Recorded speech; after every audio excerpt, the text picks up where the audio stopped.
تو یہی حضرت امام قشیری رحمۃ اللہ علیہ کی ولادت جو ہے وہ یہی ہوئی، اور یہ استوا ملک ایران کے صوبہ نیشا پور کا شہر ہے، اس لیے آپ کو استوائی بھی کہا جاتا ہے۔ شافعی اشعری، امام قشیری رحمۃ اللہ علیہ فقہ میں امام شافعی رحمۃ اللہ علیہ کے پیروکار، اور فلسفہ میں اشعری تھے۔ آپ ابو الحسن اشعری رحمۃ اللہ علیہ کے پیروکار تھے۔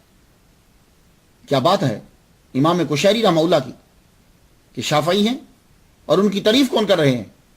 داتا گنج بخش علی جویری رحمۃ اللہ علیہ، جو خود حنفی ہیں۔ یہ دیکھی محبت آپ نے دیکھی، شافعی ہیں، رفع یدین کرتے ہیں نا بھائی، تو شافعی ہیں اور حنفی داتا گنج بخش علی جویری رحمۃ اللہ علیہ ان کی تعریف اپنی کتاب میں کر رہے ہیں۔ یا ایک حکایت آپ کو میں بتاتا جاؤں، بڑی دلچسپ ہے، لطف آئے گا کبھی۔ حضرت ابراہیم بن مسلم سمادی حورانی دمشقی رحمۃ اللہ علیہ، بہت بڑے علامہ گزرے ہیں دمشق کے، اور سب نے آپ کو ولی کامل جو ہے وہ جانا ہے۔ آپ نے ایک مرتبہ اللہ تعالیٰ سے دعا کی کہ اللہ تعالیٰ مجھے 4 بیٹے عطا فرمانا، میں چاروں بیٹوں کو ایک ایک بیٹا ایک امام کا فالوور ہوگا۔ اللہ نے آپ کو 4 بیٹے عطا فرمایا۔ جو آپ کا بیٹا مسلم تھا جس کا نام رکھا، وہ مالکی اس کو بنایا، اور عبداللہ کو حنبلی بنایا، اور موسیٰ کو شافعی بنایا، اور محمد بیٹے کو حنفی بنایا۔ اللہ اکبر جل شانہ۔ تو بھائی دیکھو، حنفی رفع یدین اور آمین کہنے کے مخالف نہیں ہے، یہ بات یاد رکھنا۔ نا ان کی ایک دلیل ہے، مخالفت کی بنا پر مخالف عمل کو اختیار نہ کرو۔ بھئی یہ جملہ یاد رہ جائے، کیونکہ اکثر لوگوں کو میں نے دیکھا یہ جو آمین کہہ رہے ہوتے ہیں خود حنفی ہوتے ہیں، رفع یدین کر وہ خود سے چاہتے ہیں کہ ہم مجتہد بنیں اور خود سے ہم جو ہے وہ مسئلے کو اخذ کریں، جبکہ ان کے پاس اتنا نالج نہیں ہوتا۔ تو نام پہ جو ہے وہ گفتگو مکمل ہوئی، نام پہ گفتگو جو ہے وہ مکمل ہوئی۔ آئیے اب دیکھتے ہیں آباء و اجداد اور ابتدائی زندگی۔ مسلمان جب اسلام کی تبلیغ کے لیے آگے بڑھے، ان کے لشکر جب جاتے تھے تو کچھ لوگ وہیں رہ جاتے۔ عرب قبیلے آرمی کے ساتھ جب نکلتے وہ آباد ہو جاتے، بصرہ میں، عراق میں، خراساں، پھر آگے چلے، پھر ایران، اس طریقے سے پھر یہ افغانستان تک بھی آئے، پھر پاکستان، انڈیا۔ تو وہ جب یہاں رکتے تو مختلف کام شروع کر دیتے، کچھ تبلیغ شروع کر دیتے، کچھ بزنس وہاں شروع کر دیتے، اور کچھ جو ہیں وہ کھیتی باڑی شروع کر دیتے، جو جس کو کام آتا، جو ایزی لگتا وہ آگے بڑھتا جاتا۔ امام قشیری رحمۃ اللہ علیہ کے آباء و اجداد جو ہیں یہ بھی عرب سے ہی آئے ہیں۔ انہوں نے آ کر جب یہ استوا تک پہنچے ہیں تو آگے کھیتی باڑی شروع کر دی۔ استوا کے اندر ہی یہ جو قصبہ ہے موجودہ آج کے دور کا جو ایران ہے، اس کا صوبہ جو ہے وہ نیشا پور۔ ویسے پرانا جو خراساں تھا وہ بہت بڑا خراساں تھا، یہ بات آج کا نہیں، پرانا خراساں وہ بہت بڑا تھا۔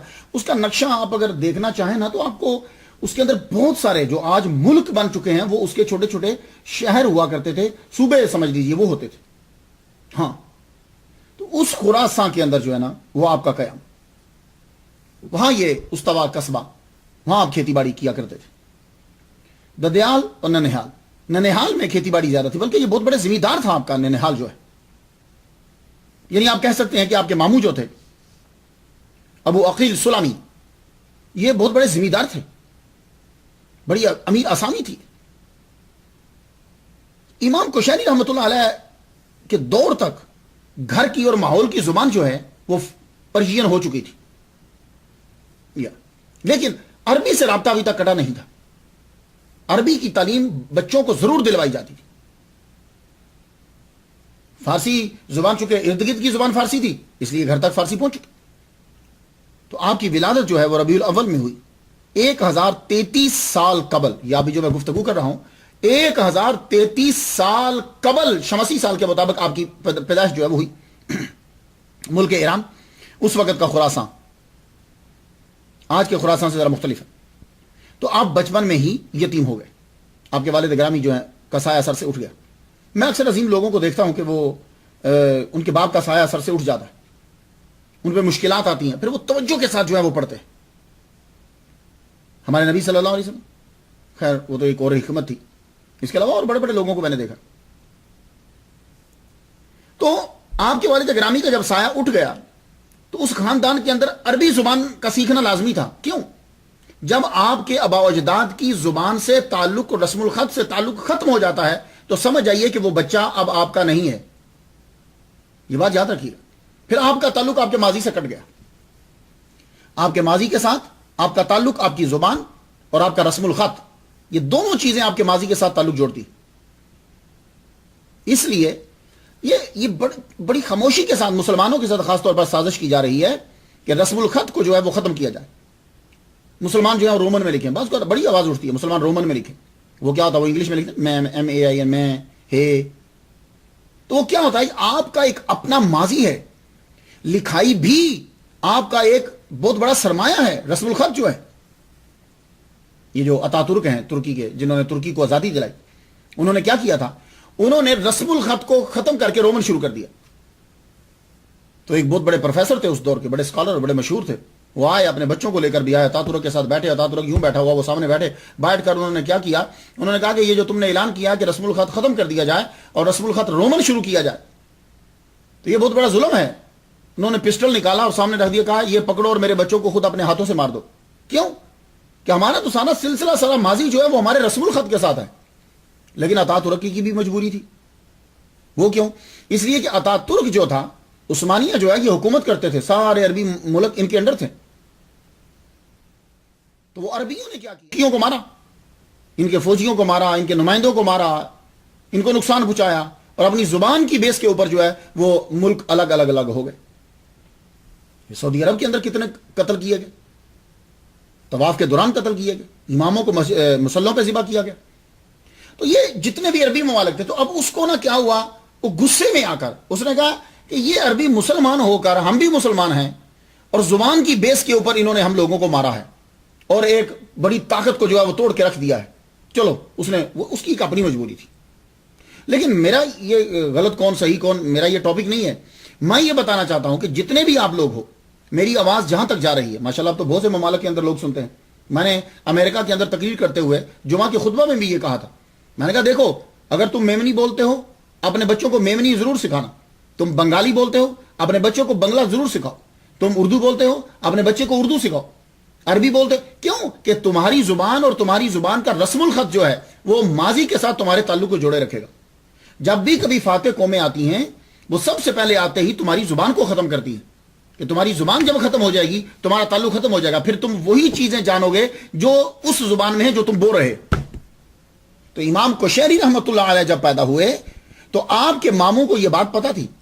انہوں نے اپنے بیٹے کو ابو القاسم یمانی سے عربی ادب سکھایا کہ اس کو لینگویج سکھاؤ. اب وہ لینگویج جو ہے وہ سیکھی. آپ نے عربی ادب جو ہے سیکھا، قرآن مجید آپ نے پڑھا. تو فارسی تو گھر میں ویسے ہی بولی جاتی، باہر کی محلے کی زبان بھی وہی ہے. تو جب آپ نے عربی کی تعلیم لے لی، گھڑ سواری آپ نے سیکھی، اسلحہ چلانا آپ نے سیکھا. بھائی یہ تو عربیوں کی شان ہے نا بھائی. اسلحہ آج بھی آپ کو دیکھا کہ تلوار ہاتھ میں ضرور پکڑی ہوتی ہے، بھلے سے چلانی آئے یا نہ آئے، یا چلا سکے نہ چلا سکے، پکڑتے ضرور ہیں ہاتھ میں.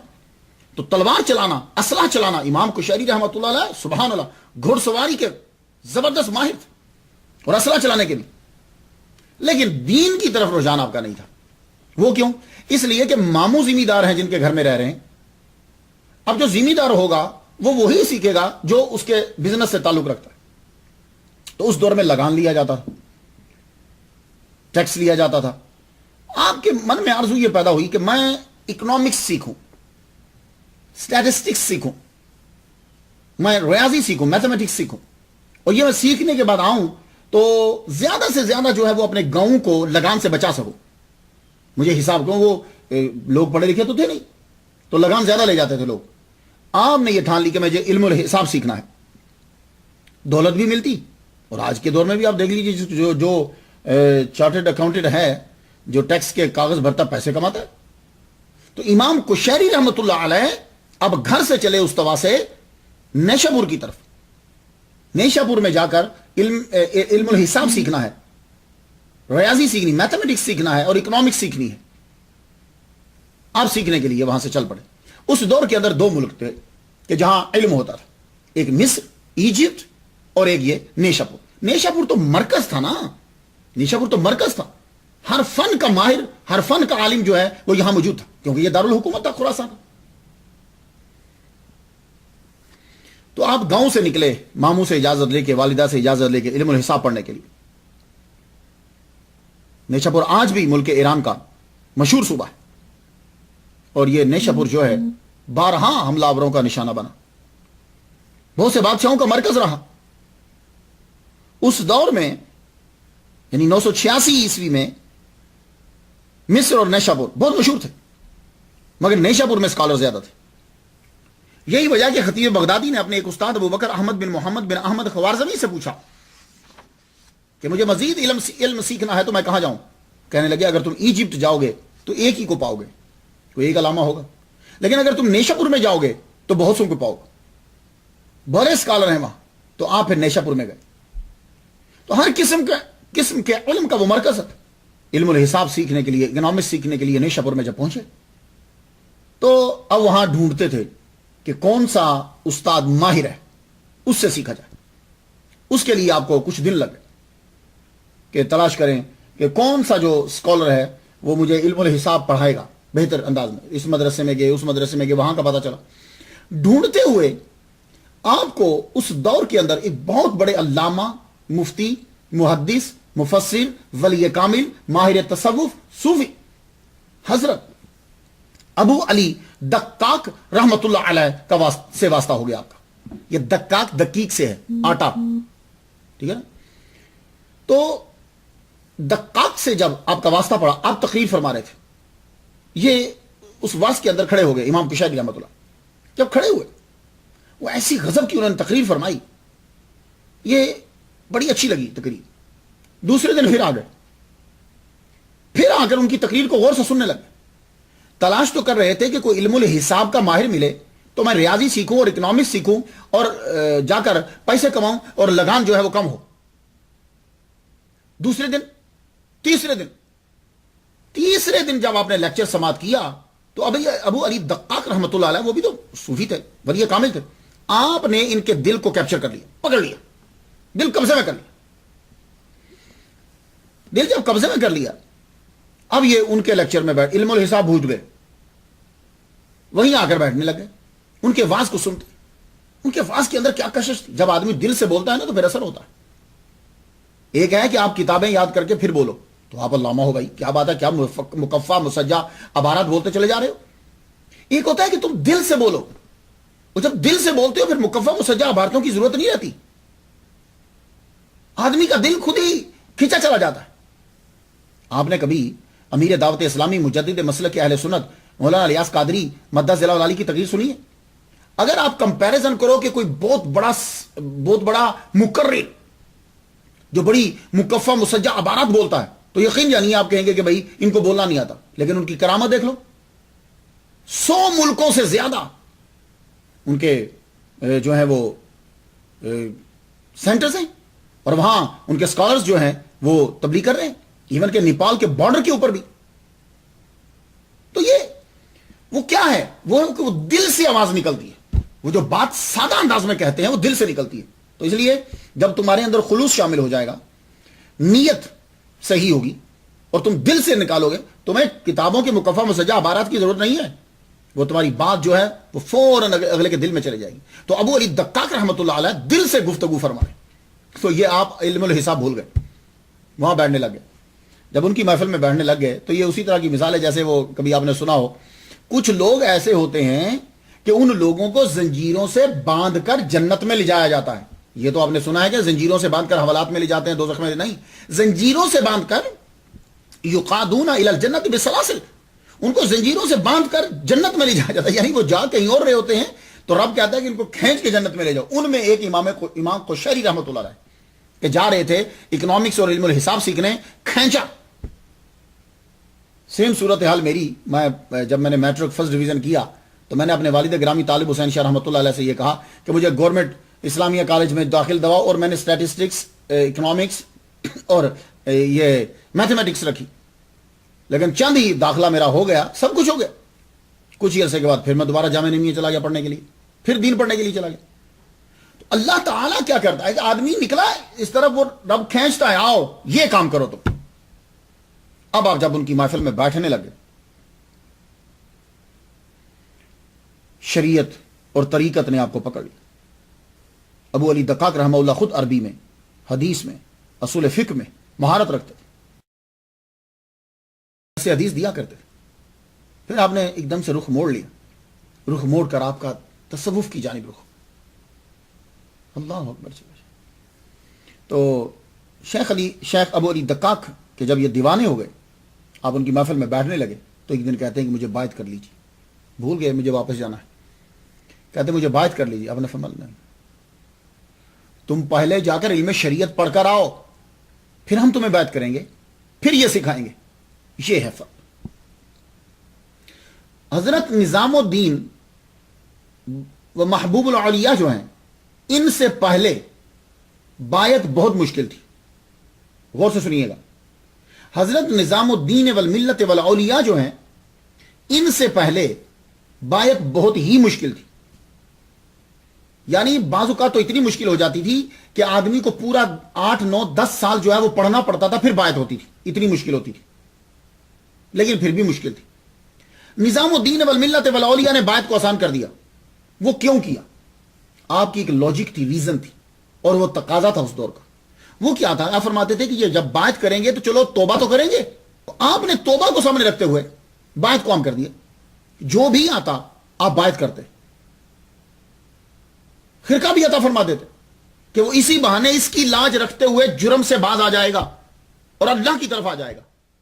یہ زبردست بات ہے یہ بھی۔ لیکن قبل کیا ہوتا تھا؟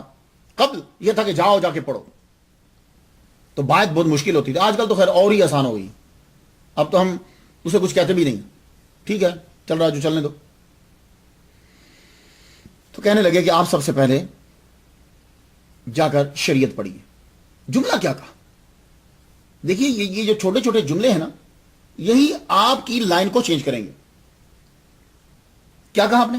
آپ نے کہا دیکھو بیٹا، طریقت کی بنیاد شریعت کے اوپر ہے۔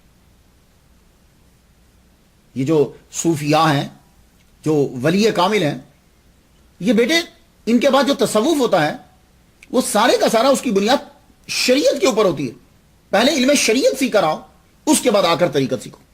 کچھ بات واضح ہو گئی ہے؟ تو جب یہ بات واضح ہے ان لوگوں کے لفظوں سے، اقوال سے، کہ جنہوں نے تصوف کو پھیلایا ہے، تو کیا پرابلم ہے؟ مجھے ہی سمجھ نہیں آتی ان لوگوں کی کہ ان کے ساتھ ان کی نفسیات کیا ہے کہ وہ آج کے جاہل لوگوں کو دیکھ کر اس پورے سلسلے کے اوپر اعتراض کر دیتے ہیں۔ کوئی بات سمجھی آپ نے؟ تو کہا کہ طریقت کی بنیاد شریعت کے اوپر ہے۔ سادہ لفظوں میں بول دوں جو آپ کو فیملیئر ہے، تصوف کی بنیاد قرآن اور حدیث کے اوپر ہے۔ جاؤ پہلے جا کے یہ سیکھو، اب آپ واپس آپ نے وہیں ماما سے اجازت بھی لی، گھر سے اجازت بھی لی، کہا مجھے علم الحساب نہیں سیکھنا، مجھے ریاضی نہیں سیکھنی، اکنامکس نہیں، مجھے دین سیکھنا ہے۔ اجازت دے دی انہوں نے، ٹھیک ہے، خوش ہوئے کہ عربی سیکھ رہا بیٹا ہمارا۔ انہوں نے یہ نہیں کہا نہیں نہیں یہی سیکھو تمہارا مستقبل بن جائے گا۔ وہ ماں باپ کا اللہ پہ توکل ہوتا تھا۔ تو ہم اپنے بچوں کو دنیا کی تعلیم سکھاتے ہیں کہ تمہارا مستقبل بن جائے گا، پیسے زیادہ کماؤ گے۔ نہیں، مگر ٹھیک ہے سیکھو۔ امام کشیری رحمۃ اللہ علیہ پھر سیکھنے کے لیے آگے بڑھے۔ علم الفقہ حضرت ابو بکر بن ابی بکر توسی رحمۃ اللہ علیہ سے علم الفقہ سیکھی آپ۔ ابو حامد احمد بن محمد اسفرائینی سے، ان سے بھی آپ نے پڑھا۔ یہ شافعی فقہ کے امام تھے۔ آپ کو جتنے اساتذہ ملے وہ سب شوافع ملے، تو اس لیے آپ نے فقہ جو سیکھی وہ امام شافعی رحمۃ اللہ علیہ کی فقہ سیکھی۔ امام ابو بکر جو ہیں ان سے بھی اصول فقہ پڑھا آپ نے۔ اصول شاشی، نور الانوار، یہ جو کتابیں اس قسم کی جو کتابیں ہیں، یہ ضروری نہیں کہ یہ کتابیں اس دور میں ہوں، خیر مطلب یعنی ان کتابوں کے اندر جو ہے وہ اصول فقہ وہ آپ نے پڑھے۔ اور یہ اساتذہ کتنے زبردست باادب ہوتے تھے۔ آج کل کے دور میں تو ایسے اساتذہ بھی نہیں ملتے۔ یہ جو آپ کے اصول فقہ کے استاد تھے، یہ اس کمرے میں سویا ہی نہیں کرتے تھے جس کمرے میں قرآن مجید پڑھا ہوتا تھا۔ کیوں؟ بس ان کا ایک اپنا ادب ہے، وجدان ہے۔ کہتے تھے بے ادبی ہوتی ہے، ہو سکتا ہے کہ کمر ہو جائے، ہو سکتا ہے کہ اس کی طرف ٹانگیں ہو جائیں، ہو سکتا ہے کوئی ایسا عمل ہو جائے کہ جو قرآن کی عزت اور تکریم کے خلاف۔ اور آج کل ہم اللہ اکبر جل شانہ، ہم قرآن مجید کو اپنی ٹانگوں کے درمیان رکھ کر، میں نے بارہا سعودی عرب میں دیکھا ہے لوگوں نے قرآن مجید کو ٹانگوں کے درمیان رکھا ہوا ہے۔ لوگوں نے قرآن مجید کو سامنے نیچے زمین پہ رکھا ہوا ہے، بعض لوگوں نے قرآن مجید کو اپنے تکیہ بنایا، سر کے نیچے رکھا ہوا ہے، اور بعض نے قرآن مجید کو وہیں رکھا ہے جہاں جوتے رکھے ہیں، وہیں اسی تھیلے کے اندر قرآن مجید رکھا ہے۔ یہ وہ چیزیں ہیں جو میں نے دیکھی ہیں اور آپ کو بیان کر رہا ہوں۔ تو وہ لوگ قرآن مجید کا ادب کتنا کرتے تھے، قرآن مجید کا ادب کہ یعنی جہاں قرآن ہے وہاں سو ہی نہیں رہے۔ ویسے کوئی فقہ کا مسئلہ نہیں ہے کہ اگر قرآن مجید اوپر پڑا ہوا ہے تو اس اوکے، لیکن یہ ادب ہے۔ اللہ اکبر جل شانہ۔ امام ابو اسحاق ان کے مدرسہ میں جانے لگے، یہ بہت بڑا مدرسہ تھا، یہ امام منطقی تھے، اصولی تھے، اور شافعی فقہ کے زبردست امام تھے، ان کے مدرسہ میں جا کے پڑھتے تھے۔ اور اکثر علماء جو علم الکلام اور علم الاصول کے ماہر نیشہ پور کے اندر، وہ سب ان کے شاگرد ہیں۔ امام بائحقی نے اسی مدرسہ سے پڑھا۔ ان کی کلاس کے اندر جا کر امام کشاری رحمۃ اللہ علیہ جو ہے وہ جا کر بیٹھنے لگے۔ اب جب بیٹھے اور پڑھے، وہ پڑھاتے اور آپ سنتے جاتے۔ یہ طریقہ کار آپ کو عرب ممالک کے اندر، ایون کہ یہ جو مغربی ممالک ہیں نا، جیسے یہ مراکش ہے اور یہ جو علاقے، یہاں یہی ہے۔ مراکش میں گیا نومبر میں، وہاں میں نے دیکھا وہ اسی طرح ہی ہے، ایک بیٹھ جاتا ہے، باقی سب جو ہیں وہ سنتے رہتے ہیں، بتا دیا جاتا ہے کہ آج یہ ٹاپک ہوگا، کچھ لوگ لکھتے ہیں، کچھ لوگ سنتے رہتے ہیں۔ آپ تو خیر کیمرے سے ویڈیو بنا لیتے ہیں، یہ چیزیں ساری بنا لیتے ہیں۔ سعودی عرب کے اندر اگر آپ چلے جائیں، مسجد نبوی کے اندر، مسجد الحرام کے اندر، اسی طرح وہ بیٹھا ہوا ہے، وہ پڑھا رہا ہے، باقی لوگ پڑھ رہے ہیں۔ کبھی کبھی یہ کتاب ہوتی ہے، کبھی کبھی وہ زبانی پڑھا۔ تو یہ طریقہ کار جو ہے وہ ہمارے ہاں ایسا نہیں، ہمارے ہاں یہ ہے کہ ہر ایک کے سامنے وہ کتاب ہے، اسی کتاب کو پڑھنا ہے، پڑھے۔ تو وہاں زبانی ہوتا تھا۔ تو امام جب پڑھا رہے ہیں ابو اسحاق تو آپ سنتے جاتے تھے۔ ایک دن انہوں نے پاس بلا کے کہا، بیٹے اگر لکھ لیا کرو تو بہتر ہے تمہارے لیے۔ کہنے لگے مجھے سارا زبانی یاد ہے، آپ نے جتنا آج تک پڑھا ہے۔ لگے اچھا، تو آپ نے وہ سارا سنا دیا، شروع کر دیا سنانا، تو آپ کو یقین ہو گیا کہ واقعی یہ صحیح کہہ رہے، اتنا اللہ تعالیٰ نے۔ تو ادھر امام کشیری رحمۃ اللہ علیہ علم شریعت پڑھتے جا رہے ہیں، اور آپ باقاعدہ طور پر حضرت ابو علی دقاق رحمۃ اللہ علیہ کی محفل میں بھی شامل ہوتے، وہاں بیٹھتے، ان کے بھی جب ان کا واز ہوتا تو آپ جاتے۔ لیکن کمال ادب ہے، اللہ اکبر جل شانہ، کمال ادب ہے، کمال ادب ہے۔ جب بھی آپ نے ان کی محفل میں جانا ہوتا، غور سے سنیے گا، آج کل تو وہ عقیدت بھی نہیں رہی اور وہ پیر بھی نہیں رہے، تو ادب کا تقاضا یہ تھا کہ پہلے ایک دن روزہ رکھتے۔ معلوم ہوتا کہ آج ابو علی دقاق رحمۃ اللہ علیہ واز فرمائیں گے، ان سے ملاقات کرنا ہے، تو اس سے پہلے ایک دن روزہ رکھتے۔ روزہ رکھنے کے بعد جب محفل میں جانے لگتے تو غسل کرتے، غسل کرنے کے بعد اب آپ جاتے۔ یہ ادب ہے۔ تو واز سناتے، اور ہمت کبھی کبھی تو ایسا ہوتا کہ ملاقات ہو جاتی، اور کبھی تو ہمت ہی نہ پڑتی، دروازے تقریر سن کر ہی پلٹ آتے واپس، کہ ہمت نہ پڑتی کہ میں آگے جا کے مل لوں ان سے۔ یہ ادب ہے۔ تبھی وہی شاگرد بڑے اعلیٰ مقام پر پہنچتے ہیں۔ ہم تو ان لوگوں کو عجیب سا سمجھتے ہیں نا، او یار کیا کرنا استاد ہمارے جیسے، یہ برابر کی بات کرو۔ ایسا کتابوں سے علم نہیں آتا، کتابوں سے علم آتا ہوتا تو انٹرنیٹ بھرا پڑا ہے، سارے امام بخاری بن جائیں۔ نہیں، کہ علم استاد کی نظر سے آتا ہے، استاد کا ادب کرنے سے آتا ہے، اللہ کے فضل سے آتا ہے۔ حضرت ابو علی دقاق رحمۃ اللہ علیہ کا واز سنتے، اور جب علم شریعت مکمل ہو گیا تو عرض کی حضور آپ بات کر لیجئے، تو آپ نے طریقت میں بات کر لی۔ تو ابو علی دقاق رحمۃ اللہ علیہ نے طریقت کسے سیکھی؟ آپ خود فرمایا کرتے تھے، ابو القاسم نصر آبادی سے، اور انہوں نے حضرت شبلی سے، انہوں نے حضرت جنید بغدادی سے، انہوں نے حضرت سری سقطی سے، انہوں نے حضرت معروف کرہی سے، اور انہوں نے حضرت داؤد طائی سے، اور حضرت داؤد طائی کی ملاقات بہت سے تبا تبعین سے، اور تبا تبعین نے تابعین سے، اور تابعین نے صحابہ کرام سے، اور صحابہ کرام نے محمد مصطفیٰ صلی اللہ علیہ وسلم۔ تو یہ ابو علی دقاق رحمۃ اللہ علیہ کے پاس فیض محمد مصطفیٰ صلی اللہ علیہ وآلہ وسلم، اور آپ کے جو پیر ہیں وہ ابو القاسم نصر آبادی رحمۃ اللہ علیہ۔ بات ہو گئی، ہر چیز آگے سے تیار تھی، شروع سے ہی تو دیکھ رہے تھے پیر کہ یہ آدمی کس طرح ترقی کر رہا ہے، اور خود گائیڈ لائن بھی دیتے ہوں گے۔ بات ہر چیز تیار تھی۔ اسی وقت خلافت خرقہ عطا فرمایا، اپنی بیٹی کا نکاح بھی کر دیا، آپ کی بیٹی فاطمہ، جبکہ خاندان کے اندر خود وہ آپ بہت بڑے مشہور بڑے عالم تھے، بہت نیک لڑکے اور قابل لڑکے تھے، لیکن نہیں، آپ نے اپنی بیٹی امام کشیری رحمۃ اللہ علیہ کو دے دی۔ اللہ تعالیٰ نے سب بیٹے انہی سے عطا فرمائے، اور خود یہ بہت بڑی عالمہ فاضلہ تھی۔ اور اس وقت امام کشیری رحمۃ اللہ علیہ کی عمر جو ہے وہ 29 سال تھی جب آپ کی شادی ہو، اور آپ اپنے مرشد سے اب رہنمائی لینے لگے تصوف کی۔ کچھ چیزیں ایسی ہوتی ہیں کہ جو مرشد ہی رہنمائی کر سکتا ہے۔ کیوں؟ مرشد اس دور کے تقاضے کو دیکھتے ہوئے مسئلے کا جواب دیتا ہے۔ مرشد بہت ضروری ہے، یہ بات یاد رکھیے، مرشد بہت ضروری ہے۔ وہ لوگ جو کہتے ہیں کہ مرشد کی ضرورت نہیں ہے، بس آ جاؤ ہمارے گھر میں گھس جاؤ اور تو نہ غلط ہے۔ مرشد ضروری، ہاں اس مرشد کا تعلق جو ہے وہ بغیر ختم ہوئے کٹے حضور صلی اللہ علیہ وآلہ وسلم کے ساتھ جڑنا چاہیے۔ یہی اعلیٰ حضرت عظیم البرکت الشام رضا خاں بریلوی رحمۃ اللہ علیہ مجدد وقت نے کہا۔ یہ بات یاد رکھیے، جب اعلیٰ حضرت عظیم البرکت الشام رضا خاں بریلوی رحمۃ اللہ علیہ جیسے آدمی کو نسبت کی ضرورت ہے کہ وہ جا کر ہاتھ جو ہے سید شاہ آل رسول کو دیں، تو یہ عام سڑک پہ پھرنے والا آدمی کیا یہ گھر میں گھس جائے گا اور سلسلے میں شامل ہو جائے گا؟ اس کو بھی پیر کی ضرورت ہے اسے۔ یہ بھی ایک بہت بڑا دھوکہ ہے۔ تو آپ کو رابطہ ٹھیک ہے، آپ کی غوث پاک سے عقیدت ہے، لیکن آپ کو فیض تب ملے گا کہ جب آپ ایک ایسی لائن کو پکڑ لیں یا ایک ایسی تار کے ساتھ کنیکشن جوڑ لیں کہ جو غوث پاک تک جاتی ہے۔ اور اگر آپ نے بیعت کی ہی نہیں، کنیکشن جوڑا ہی نہیں، ویسے ہی آپ جی میں بیعت ہو گیا ہوں، نہیں، تو بابا بلے شاہ رحمۃ اللہ علیہ فرمایا کرتے تھے کہ جس طریقے سے ایک عورت کو خامد کے تصور کے ساتھ بچہ نہیں نہ ہو سکتا، اسی طرح مرید کو پیر کا تصور نہیں کرنا، اپنا رابطہ جوڑنا ہے پکا۔ اب وہ رابطہ جڑنے کے دو طریقے ہیں، یا تو وہ پیر آ کے خود تم سے جوڑ دے ایک بات، یا یہ ہے کہ تم اس کے مرید اس کے مرید اس کے مرید اس کے مرید اور ایک ایسے کو پکڑ لو کہ جس کا تسلسل رابطہ جو ہے وہ پکا اس کے ساتھ جڑا ہوا ہے۔ تو یہ بات یاد رکھیے۔ تو امام کشیری رحمۃ اللہ علیہ نے اب اپنے پیر سے سبق سیکھنے، پیر سے شروع کر۔ ایک مثال دے دوں میں آپ کو، ایک دن پوچھنے لگے، کہنے لگے کہ میں سما سننا چاہتا ہوں۔ یہ قوالی تو ٹوٹل ہی ناجائز ہے نا، وہ سما جو تھی اس پہ گفتگو کرو، وہ جائز ہے کہ ناجائز؟ یہ قوالی جائز ہے کہ ناجائز ہے؟ یہ تو سوال ہی فضول ہے۔ ہاں سما جو ہے وہ جائز ہے کہ ناجائز؟ اب آپ کہیں گے سما اور قوالی میں کیا فرق ہوتا ہے؟ بہت فرق ہوتا ہے۔ تو سما جو ہے اب وہ جائز ہے کہ ناجائز ہے؟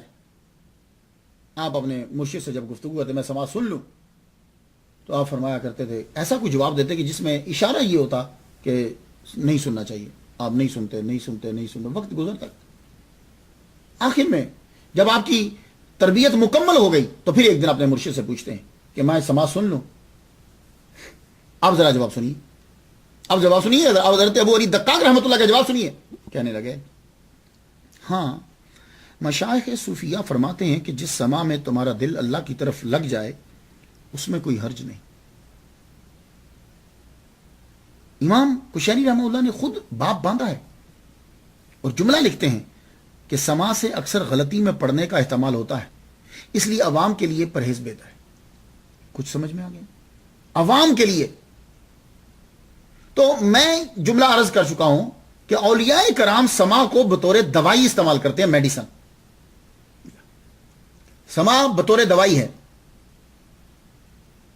یہی سب کہہ رہے ہیں۔ اور قوالی اس کی تو گفتگو ہی نہیں کرو، اس کو تو ٹوٹل سننا ہی نہیں ہے۔ اب میں نام نہیں لینا چاہتا کہ ہمارے مسلم میں یہ نہیں، لیکن یہ آپ کو میں بتا دوں یہ قوالی ہیں۔ اب قائد کیا لگائی کہ جس کو سننے کے بعد آدمی کا دل اللہ کی طرف لگ جائے، یہ نہیں کہ وہ شراب پینے لگ جائے، اللہ کی طرف لگ جائے، اشارہ کافی آپ کو، اللہ کی طرف لگ جائے۔ تو پیر آپ کی تربیت جو ہے وہ فرماتے رہے۔ آخر سب نے جانا تو ہوتا ہی ہے، آپ کے پیر و مرشد ابو علی دقاق اور آپ کے سسر دنیا سے تشریف لے گئے۔ آپ نے ایک مدرسہ بنایا تھا، اس میں آپ ظاہری اور باطنی علم سکھایا کرتے تھے۔ اس مدرسے کو آپ نے 1001 میں اس کی بنیاد رکھی تھی۔ اس وقت امام کشیری شاید استوا میں ہی ہوں گے، پڑھنے آئے نہیں تھے، 15 سال عمر تھی ان کی۔ تو بعد میں جب آپ دنیا سے تشریف لے گئے تو امام کشیری رحمہ اللہ جانشین بنے، تو امام کشیری رحمہ اللہ نے اس مدرسے کی اور تشہیر کی، انتظام کو سنبھالا، تو اس کا نام مدرسہ کشیریہ رکھا۔ اب امام کشیری رحمۃ اللہ علیہ خود لوگوں کی تربیت فرمانے لگے، قرآن حدیث فقہ سب چیزیں آپ کو آتی تھی۔ تصوف آپ نے ابو علی دقاق رحمۃ اللہ علیہ جیسے ولی کامل سے سیکھا۔ اب آپ خطاب فرمانے لگے۔ آپ نے کیا کام شروع کیا؟ تقریر، تحریر